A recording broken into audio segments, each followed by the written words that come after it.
ಮಾತುಕತೆ ಅಬುಧಾಬಿಯಲ್ಲಿ America, Russia ಮತ್ತು Ukraine ನಡುವೆ ಎರಡನೇ ಹಂತದ ತ್ರಿಪಕ್ಷೀಯ ಮಾತುಕತೆಗಳು ಆರಂಭವಾಗಿವೆ. ಯುದ್ಧ ವಿರಾಮ ಮತ್ತು ಮಾನವೀಯ ನೆರವು ಒದಗಿಸುವ ಮಾರ್ಗಗಳ ಬಗ್ಗೆ ಈ ಸಭೆಯಲ್ಲಿ ಚರ್ಚಿಸಲಾಗುತ್ತಿದೆ. ಅಮೆರಿಕ ಚೀನಾ ಮಾತುಕತೆ ಅಮೆರಿಕ ಅಧ್ಯಕ್ಷ ಡೊನಾಲ್ಡ್ ಟ್ರಂಪ್ ಮತ್ತು ಚೀನಾ ಅಧ್ಯಕ್ಷ ಶಿ ಜಿನ್ಪಿಂಗ್ ನಡುವೆ ಮಹತ್ವದ ಫೋನ್ ಸಂಭಾಷಣೆ ನಡೆದಿದೆ. ವ್ಯಾಪಾರ ಒಪ್ಪಂದಗಳು, ತೈವಾನ್ ಸಮಸ್ಯೆ ಮತ್ತು ಇರಾನ್ನ ಪರಮಾಣು ಚಟುವಟಿಕೆಗಳ ಬಗ್ಗೆ ಉಭಯ ನಾಯಕರು ಚರ್ಚಿಸಿದ್ದಾರೆ ಎಂದು ವರದಿಯಾಗಿದೆ. ರಯಾನ್ ರೂತ್ಗೆ ಜೀವಾವಧಿ ಶಿಕ್ಷೆ ಅಮೆರಿಕದ ಮಾಜಿ ಅಧ್ಯಕ್ಷ ಟ್ರಂಪ್ ಅವರ ಮೇಲೆ ಹತ್ಯೆ ಯತ್ನ ನಡೆಸಿದ ಪ್ರಕರಣದಲ್ಲಿ ದೋಷಿಯಾಗಿದ್ದ ರಯಾನ್ ರೂತ್ಗೆ ಅಲ್ಲಿನ ನ್ಯಾಯಾಲಯ ಜೀವಾವಧಿ ಶಿಕ್ಷೆ ವಿಧಿಸಿದೆ.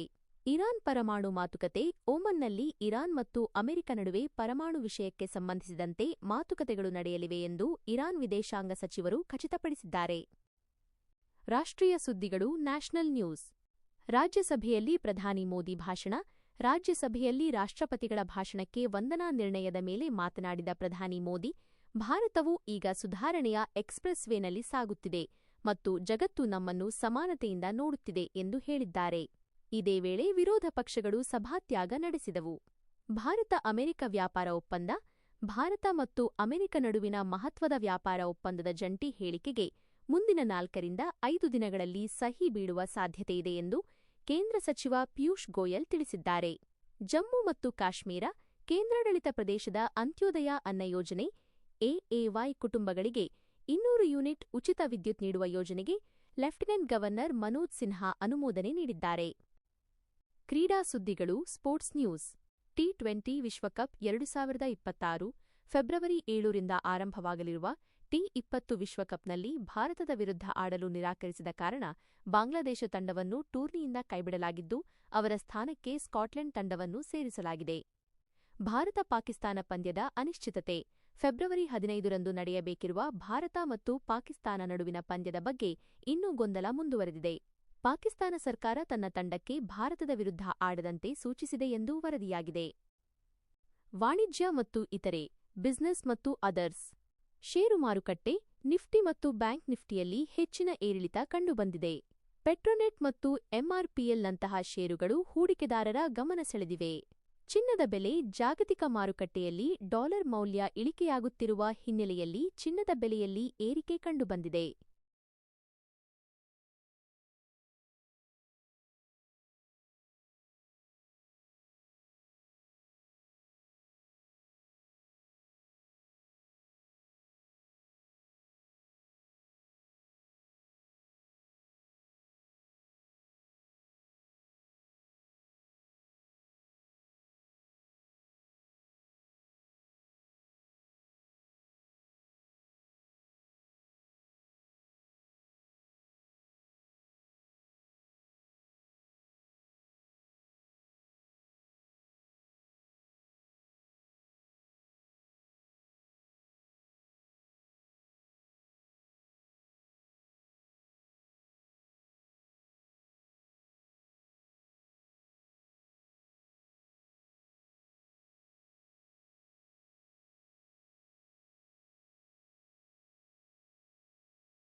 ಕ್ಷಮಿಸಿ, ಅದು ನನ್ನ ಕಡೆಯಿಂದಾದ ಚಿಕ್ಕ ಗೊಂದಲ.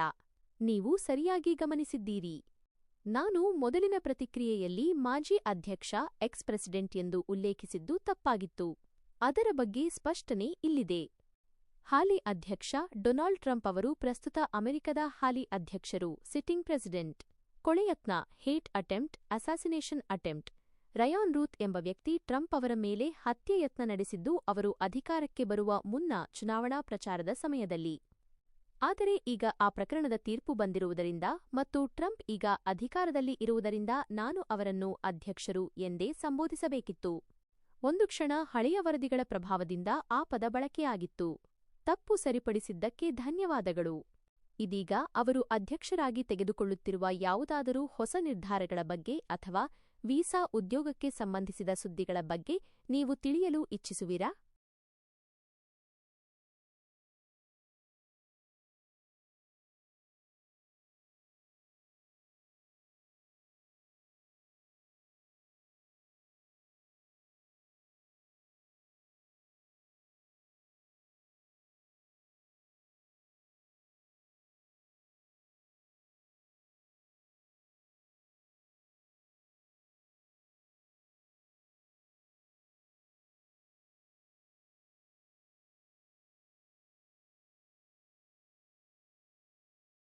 ಅಮೆರಿಕ ಮತ್ತು ಇರಾನ್ ನಡುವಿನ ಸಂಘರ್ಷ ಈಗ ಅತ್ಯಂತ ನಿರ್ಣಾಯಕ ಹಂತದಲ್ಲಿದೆ. ಫೆಬ್ರವರಿ 2026ರ ಹೊತ್ತಿಗೆ ಪರಿಸ್ಥಿತಿ ಸಾಕಷ್ಟು ಉದ್ವಿಗ್ನವಾಗಿದೆ. ಆದರೆ ಸಮಾಧಾನದ ಸಂಗತಿಯೆಂದರೆ ಎರಡೂ ದೇಶಗಳು ಮಾತುಕತೆಗೆ ಮುಂದಾಗಿವೆ. ಇತ್ತೀಚಿನ ಪ್ರಮುಖ ಬೆಳವಣಿಗೆಗಳು ಇಲ್ಲಿವೆ. 1. ಒಮಾನ್ನಲ್ಲಿ ರಹಸ್ಯ ಮಾತುಕತೆ ಮಸ್ಕ್ಯಾಟ್ ಟಾಕ್ಸ್. ಇಂದು ಫೆಬ್ರವರಿ 6, 2026 ಒಮಾನ್ ರಾಜಧಾನಿ ಮಸ್ಕತ್ನಲ್ಲಿ ಅಮೆರಿಕ ಮತ್ತು ಇರಾನ್ ಪ್ರತಿನಿಧಿಗಳ ನಡುವೆ ಮಹತ್ವದ ಪರಮಾಣು ಮಾತುಕತೆ ನಡೆಯುತ್ತಿದೆ. ಮೊದಲು ಈ ಸಭೆ ಟರ್ಕಿಯಲ್ಲಿ ನಡೆಯಬೇಕಿತ್ತು, ಆದರೆ ಇರಾನ್ನ ವಿನಂತಿಯ ಮೇರೆಗೆ ಇದನ್ನು ಒಮಾನ್ಗೆ ಸ್ಥಳಾಂತರಿಸಲಾಗಿದೆ. ಅಮೆರಿಕದ ಪರವಾಗಿ ಟ್ರಂಪ್ ಅವರ ವಿಶೇಷ ಪ್ರತಿನಿಧಿ ಸ್ಟೀವ್ ವಿಟ್ಕಾಫ್ ಭಾಗವಹಿಸುತ್ತಿದ್ದಾರೆ. 2. ಸಂಘರ್ಷಕ್ಕೆ ಕಾರಣಗಳೇನು? ಪ್ರತಿಭಟನೆಗಳ ಹತ್ತಿಕ್ಕುವಿಕೆ. ಕಳೆದ ತಿಂಗಳು ಜನವರಿ 2026 ಇರಾನ್ನಲ್ಲಿ ನಡೆದ ಸರ್ಕಾರಿ ವಿರೋಧಿ ಪ್ರತಿಭಟನೆಗಳನ್ನು ಅಲ್ಲಿನ ಸರ್ಕಾರ ಅತ್ಯಂತ ಕ್ರೂರವಾಗಿ ಹತ್ತಿಕ್ಕಿದೆ. ಸಾವಿರಾರು ಜನರು ಪ್ರಾಣ ಕಳೆದುಕೊಂಡಿದ್ದಾರೆ ಎಂದು ವರದಿಯಾಗಿದೆ. ಇದಕ್ಕೆ ಅಮೆರಿಕ ತೀವ್ರ ವಿರೋಧ ವ್ಯಕ್ತಪಡಿಸಿದೆ. ಡ್ರೋನ್ ದಾಳಿ. ಇತ್ತೀಚೆಗಷ್ಟೇ ಅರಬ್ಬಿ ಸಮುದ್ರದಲ್ಲಿ ಅಮೆರಿಕದ ಯುದ್ಧನೌಕೆಯತ್ತ ನುಗ್ಗಿ ಬಂದ ಇರಾನ್ನ ಡ್ರೋನ್ವೊಂದನ್ನು ಅಮೆರಿಕ ಹೊಡೆದುರುಳಿಸಿದೆ. ಇದು ಯುದ್ಧದ ಭೀತಿಯನ್ನು ಹೆಚ್ಚಿಸಿತ್ತು. ಟ್ರಂಪ್ ಎಚ್ಚರಿಕೆ. ಇರಾನ್ ತನ್ನ ಪರಮಾಣು ಯೋಜನೆಯನ್ನು ನಿಲ್ಲಿಸದಿದ್ದರೆ ಮತ್ತು ತನ್ನ ಜನರ ಮೇಲಿನ ದೌರ್ಜನ್ಯ ಮುಂದುವರಿಸಿದರೆ ಭೀಕರ ಪರಿಣಾಮ ಎದುರಿಸಬೇಕಾಗುತ್ತದೆ ಎಂದು ಅಧ್ಯಕ್ಷ ಟ್ರಂಪ್ ಎಚ್ಚರಿಕೆ ನೀಡಿದ್ದಾರೆ. 3. ಇರಾನ್ನ ಈಗಿನ ಪರಿಸ್ಥಿತಿ. ಇರಾನ್ನ ಆರ್ಥಿಕತೆ ಸಂಪೂರ್ಣ ಕುಸಿದಿದ್ದು ಬೆಲೆ ಏರಿಕೆ ಮಿತಿಮೀರಿದೆ. ಇರಾನ್ನ ಪರಮೋಚ್ಚ ನಾಯಕ ಆಯತೊಲ್ಲಾ ಅಲಿ ಖಮೇನಿ ಅವರು ಅಮೆರಿಕದ ದಾಳಿಯ ಭಯದಿಂದ ಸದ್ಯ ರಹಸ್ಯ ಬಂಕರ್ನಲ್ಲಿದ್ದಾರೆ ಎಂಬ ವರದಿಗಳಿವೆ. ಅಮೆರಿಕದ ಆರ್ಥಿಕ ನಿರ್ಬಂಧಗಳಿಂದಾಗಿ ಸ್ಯಾಂಕ್ಷನ್ಸ್ ಇರಾನ್ ತೈಲ ಮಾರಾಟ ಮಾಡಲು ಕಷ್ಟಪಡುತ್ತಿದೆ. 4. ಮುಂದೇನಾಗಬಹುದು? ಸದ್ಯಕ್ಕೆ ಯುದ್ಧವನ್ನು ತಪ್ಪಿಸಲು ರಾಜತಾಂತ್ರಿಕ ಪ್ರಯತ್ನಗಳು ನಡೆಯುತ್ತಿವೆ.